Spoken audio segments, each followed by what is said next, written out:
네, 머니스토리 시간입니다. 지금 이 시간 머니컨설팅의 서정화 전문가 그리고 오선영 전문가와 함께합니다. 두 분 어서 오세요. 안녕하세요. 네, 반갑습니다. 자, 오늘 저희가 보장자산에 대한 이야기를 좀 나눠볼까 하는데요. 자, 보장자산이라는 용어는 보통 시청자분들도 많이 들어보셨을 겁니다. 보통은 보험을 좀 일컬어 의미하는 것 같은데 정확히 어떤 것을 뜻하는 건가요? 그 전에 제가 질문 하나 혹시 드려도 될까요? 그럼요. 네, 결혼 아직 안 하셨죠? 미혼이시죠? 네, 아직 미혼입니다. 결혼 계획은 혹시 있으세요? 언젠간 하겠죠? 결혼을 계획하시고 또 자녀 계획도 나름 한 번 정도는 생각을 한번 해보셨을 테고. 네. 혹시 미래에 뭐 어떤 집에서 살겠다 또는 노후는 어떻게 보내고 싶다라는 막연하지만 어떤 그런 꿈 같은 건 있으세요? 그렇죠. 구체적이진 않더라도 막연하게 그래도 좀 뭐 여유롭게 살고 싶다라는 정도로 생각을 해본 적은 있는데요. 그러시죠? 네. 아마 시청자분들도 모두 다 마찬가지일 것 같습니다. 누구나 다 미래에 대한 꿈을 꾸고 그리고 그것을 계획해 나가는데요. 이 계획을 해서 나가는데 큰 차질이 생기는 경우가 있습니다. 예를 들자면 우리 삶에 굉장히 많은 변수들이 작용을 하는데요. 아이를 둘 낳겠다 했는데 갑자기 셋이 생겼어요. 또는 내가 실직을 하는 바람에 갑자기 생활에 어려움이 생기기도 하고 또는 질병이나 어떤 크게 다치거나 해서 상해를 입거나 또는 사망을 하는 경우 그럴 경우에는 미래 자산을 내가 계획하고 준비한 대로 이루어지지 않을 때가 많습니다. 그래서 저희한테는 필요한 것이 보장자산이라는 건데 금융 또는 어떤 부동산 또는 보험으로 저희가 준비를 할 수 있습니다. 현재의 가치를, 그러니까 미래의 가치를 현재로 끌어와서 현재의 미래에 일어날 발생할 일들을 미리 준비한다고 생각하시면 됩니다. 네, 인생이 그러니까 계획대로 되는 게 아닌 만큼 그에 대한 대비를 분명하게 해놓을 필요가 있을 것 같은데요. 자, 그러니까 전체적으로 좀 보험뿐이 아니고 가정에 좀 위협이 될 만한 부분들을 미리 대비하는 게 전반적으로 보장자산이다라고 정리를 해볼 수가 있겠습니다. 자, 그런데 사실 보장자산 같은 경우는요, 당장 필요하다라고 하기보다는 좀 미래를 대비하는 것이다 보니까 우선순위에서 밀려나는 경우도 좀 많을 것 같은데 맞나요? 네, 맞습니다. 그 우선순위에 밀려나는 것도 많고 그다음에 그거를 챙기지 못해서 당장 닥쳤을 때 그거에 대해서 대비하지 못해서 큰일이 닥치는 경우도 좀 많은 것 같습니다. 요렇게 한번 좀 얘기를 좀 들어보면 어떨까 합니다. 예를 30세에서 40세 또는 40에서 50세까지 약 돈을 만약에 10년간 좀 모았다 하면은 이 기간 자체가 당장은 지금 필요한 돈이 아니겠지만 그 이후에 나중에 은퇴를 하고 나서 소득이 없는 구간에서는 굉장히 큰 빚을 발하는데 사실은 젊은 층이나 또는 40세, 50세가 되셔도 그런 것들을 준비를 안 하시다 보니까 결국 노후나 이런 것들을 지키지 못하는데 사실 그 연금 자산들이 결과적으로 나나 우리 가정을 지킬 수 있는 사실은 보장 자산이라고 볼 수가 있는 거거든요. 그래서 이런 것들을 미리 준비하셔야 되는데 이 시간을 당장은 땡겨올 수가 없기 때문에 이런 것들이 좀 어려움이지 않을까 그렇게 좀 말씀드리고 싶습니다. 네, 눈앞에 일어난 일이 아니다 보니까 일단은 나중을 준비하는 게 좀 힘들긴 할 것 같습니다. 그래도 꼭 필요하다라는 말씀이신 거죠? 네, 일단은 또 상황에 따라서 보장자산의 크기도 좀 달라질 것 같기도 한데요. 보통은 그러면 4인 가족을 기준으로 해서 외벌이 가장일 경우는 어떤 보장자산을 준비해 놓는 게 일반적인가요? 지금 말씀하신 대로 외벌이 가장의 경우 제가 한 어떤 그림이 생각이 나서 먼저 말씀을 드리고 하겠습니다. 제가 보장자산을 처음 공부했을 때 아주 되게 오래전 일인데 그림에 보면 망망대해에 아빠가 바다에 발을 젓고 위에 떠 있어요. 그리고 남은 가족 이제 부인과 자녀 둘이 그 아빠한테 목에 매달려서 있더라고요. 근데 이때 구명조끼가 하나, 이렇게 구명 보트가 하나 던져져요. 그 화면을 보면서, 이게 보장자산이라구나라는 쉬운 생각이 들더라고요. 4인 가족의 경우, 또는 예를 들자면 이제 외벌이의 경우에는요, 모든 가족이 망망대해에서 아빠한테 매달려 있듯이 그렇게, 아빠는 쉴 새 없이 발을 저으면서 물 위에 떠 있어야 하거든요. 그럴 때, 아빠한테 만약에 발을 젓지 못하는 상황이 됐을 경우에, 그럴 경우에는 이 구명보트가 바로 보험으로 대체할 수 있는 보장 자산이라고 보시면 됩니다. 그래서 사망 시 가장 위험하겠죠. 그리고 질병이나 상해 시 아빠는 이 세 가지가 다 준비가 돼야 되는데 제일 중요한 거는 사망이라고 봅니다. 그리고 남은 가족들한테는 굳이 종신보험이나 사망보험금보다는 질병이나 상해로 인한 어떤 피해만 있지 않는다면은 아빠가 나머지는 다 꾸려갈 수 있다는 이런 전제하에 그렇게 준비하시면 될 것 같습니다. 네, 그림으로 설명을 해주시니까 조금 더 이해가 쉽게 되는데요. 외벌이 가장의 수입이 끊어질 경우에 가정경제에 좀 큰 위협이 있게 되는데 이걸 막아주는 구명보트가 바로 보장자산이다라고 해주셨습니다. 좀 말씀해주신 대로 종신보험 꼭 필요할 것 같고요. 그 외에도 좀 가정에게 필요한 보험 같은 게 어떤 게 있을까요? 일단은 요즘은 유병 장수 시대라고 하잖아요.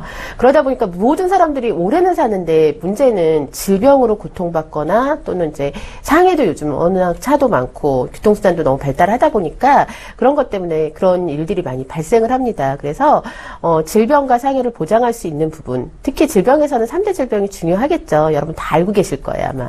암, 뇌졸중, 급성 심근경색증 이 3대 질병은 필수적으로 가져가시면 좋고요. 그다음 마지막으로 우리가 오래 사는 것도 어쩌면 변수가 될 수 있습니다. 준비 없는 노후는 정말로 저희한테는 막막해질 수 있는 큰 불행일 수도 있거든요. 그래서 노후 자산까지 같이 준비가 된다면 보장 자산으로서 완벽해지겠죠. 네, 그러니까 꼭 필요한 자산으로 종신보험과 3대 질병보험 그리고 노후 자산까지 좀 준비를 해놓는 게 좋겠다라는 이야기 들어봤습니다. 자, 그런데 또 외벌이 가정의 보장이 중요하다라고 해서요. 무턱대고 좀 종신이나 암보험 같은 걸로 여러 개 들어놓기에는 부담스러울 수도 있을 것 같은데요. 그렇다면 이 필요한 보장 자산의 범위는 어느 정도로 설정하는 게 좋을까요? 처음부터 완벽하게 준비한다는 건, 굉장히 어려운 일이죠. 그래서 어떻게 하시면 되냐면, 보험이라는 거는 이렇게 생각하시면 돼요. 저희가 이사를 가요. 처음에 두 가정 신혼에서 시작했을 때는 조그만 방 한 칸짜리도 가능하고요. 그 다음에 아이가 생기면 방 2칸짜리 가고, 그렇게 해서 점점 가족이 늘어나면 늘어날수록 어떻게 해요? 집을 점점 크게 늘리듯이 보험도 그렇게 시작하시면 됩니다. 맨 처음엔 가장 중요한 보장. 예를 들어서 실비 같은 경우는 꼭 있어야 되고 그 다음에 필요한 것이 바로 가정의 종신보험이라든가 또 질병 3대 보험을 하나하나 차근차근 준비하시는 거죠. 수입이 늘어날 때마다 그것을 지출로 쓰기보다는 또 하나의 이 지출이 수입이 된다 생각을 하시고 그때 하나씩 준비하시는 것도 방법이고 정 없으실 경우에는요. 통합상품이라는 게 또 존재합니다. 그래서 사실 통합상품을 그다지 많이 권유하고 싶진 않지만은 정말 하나로 보장을 받고 싶다. 돈이 너무 이렇게 힘들다라고 하실 경우엔 통합보험으로 보장 선택을 하시는 것도 나쁘진 않습니다. 네, 차근차근 준비해도 된다라고 하시니까 조금 더 위로가 되고 있습니다. 사실 일반적으로 뭐 준비해야 된다라고 하면 우리 운동할 때도 그렇잖아요. 장비를 모두 다 갖춰놓고 나서 시작하는 경우도 있는데 좀 그러지 말고 하나씩 필요한 대로 준비를 해보자라는 이야기 주셨습니다. 자, 그리고 보험료가 부담될 경우에는 또 이 통합보험을 가지고 가는 것도 좀 괜찮은 방법이다라고 이야기 주셨고요.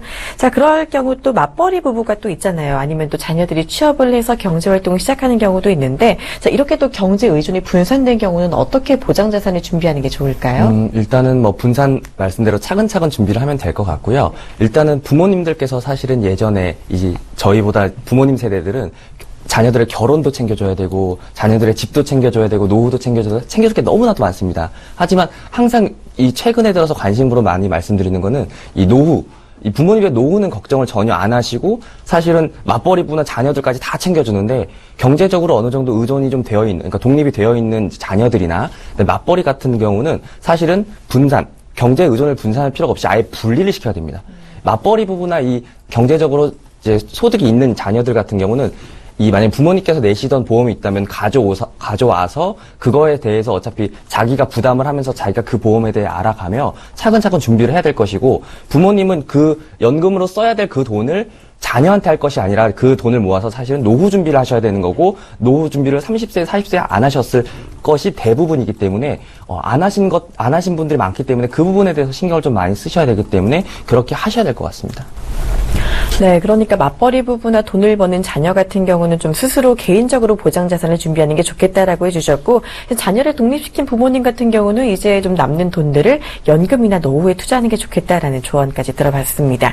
자, 그렇다면요 아직까지 좀 부양 가족이 없는 미혼 남녀의 경우는 보장 자산이 좀 덜 필요할 것 같기도 하는데 맞나요? 경제적으로 사실은 좀 넉넉하고 여유가 있고 소득이 좀 크다 그러면 사실은 조금 더 한 살이라도 어릴 때 가입을 하는 게 훨씬 더 저렴하겠고요. 그다음에 보험이라는 건 아무래도 옛날 상품들이 좋은 상품들이 몇 개 있듯이 항상 물론 다 좋은 건 아니지만 그렇게 좋은 것들이 점차 줄어든다든지 아니면 항목이 빠진다든지 이런 것들이 앞으로 계속적으로 발생할 수가 있고 이자율이나 이런 부분도 반영이 되다 보면 자연스럽게 보험료가 더 비싸질 수밖에 없기 때문에 그런 부분들을 아무래도 유비무환이라는 말이 있듯이 먼저 준비를 해놓으면 그 근심 걱정이 없기 때문에 먼저 조금이라도 빨리 준비할수록 사실은 좋죠. 네, 그러니까 부양 가족이 없더라도 되도록이면 일찍 자산을 준비하는 게 좋다라는 이야기도 들어봤습니다. 자, 굳이 또 보험이 아니더라도요, 좀 부동산이나 금융상품 같은 재테크를 통해서 일정 자산을 마련하는 경우도 많이 있다고 볼 수 있는데, 자, 자산 계획을 세울 때 이 보장 자산의 범위는 그렇다면 어디서부터 어떻게 세우는 게 좋을까요? 일단 보전자산이라는 건 장기이잖아요. 장기다 보니까 유지가 가장 필요합니다. 만약에 유지되지 않는 보험은 보험을 가입하지 못한 것보다 못하거든요. 그래서 실질적으로 유지를 하려고 하다 보면은요, 계획을 세우실 때 단기, 장기, 중기, 장기로 나누어서 계획을 세우시는 게 좋습니다. 그래서 단기 상품 같은 경우에는 은행권에 우리가 많이 투자를 하잖아요. 그다음에 중기와 장기 상품으로 나누어서 보험에 분산 투자를 하시는 것이 좋습니다. 네, 보장자산은 장기 전인 만큼 유지가 중요하다라는 꼭 필요한 말까지 들어봤는데요. 자, 우리나라는 보통은요, 그런데 좀 부동산에 많은 금액이 들어가 있다고 합니다. 워낙에 집값이 높기도 하고요. 이렇게 부동산에 좀 보장자산의 대부분이 편입이 되어 있거나 대출 비중이 좀 높을 경우는 좀 문제가 될 것 같기도 한데 어떤가요? 문제가 심각하죠. 왜냐면은 이제, 뭐 최근에 드라마나 이런 데 보면은 은행에다 돈을 넣어도 이자가 15%, 18% 이렇게 줬었던 시대가 있었습니다. 그리고 부동산 같은 경우는 불패였었죠. 부동산은 항상 투자하면 성공했었고 돈 벌 수 있었고. 그런데 지금은 이제 부동산 대출 규제도 바뀌었기 때문에 뭐 만개 일시상환하는 형태도 아닐 뿐더러 대출이나 원금과 이자를 같이 납부를 해야 되다 보니까 전체적인 소득에 비해서 그런 부분들이 대출로 많이 나가게 되면 사실 생활비도 부족한 마당에 그것까지 나가게 되면 사실 가정 경제가 좀 많이 어려워지거든요. 그리고 우리나라 같은 경우는 특이하게도 부동산이 7대3 거의 대부분이 부동산으로 다 몰려 있는데 외국 같은 경우는 금융이 7이면 부동산이 3 뭐 이렇게 되어 있어서 오히려 리스를 한다든지 렌트를 해서 집에 살고 이렇게 하는 것처럼 부동산이라는 건 아무래도 유동성에 이런 것들이 많이 막혀 있을 수가 있습니다. 유동성이 확보되지 않으면 요새는 뭐 아까 말씀하셨던 것처럼 뭐 암이나 이런 것들이 많이 발생했을 때 쓰러져서 사실은 이제는 진단된 치료비가 없어서 그걸 치료를 못하지 이제는 그냥 암으로 뭐 돌아가시는 분들이 아무래도 좀 생존율보다는 더 많아진 지금 상황이기 때문에 오히려 치료비나 이런 돈들을 더 많이 모으시는 게 더 중요할 것 같고요. 부동산 같이 유동성이 좀 확보되지 않은 그런 것들보다는 금융자산 이런 것도 마찬가지로 준비가 되어 있으면 부동산도 상관없겠지만 준비가 되어 있지 않다면 위험할 수 있으니까 그런 부분을 좀 잡으셔야 될 것 같습니다.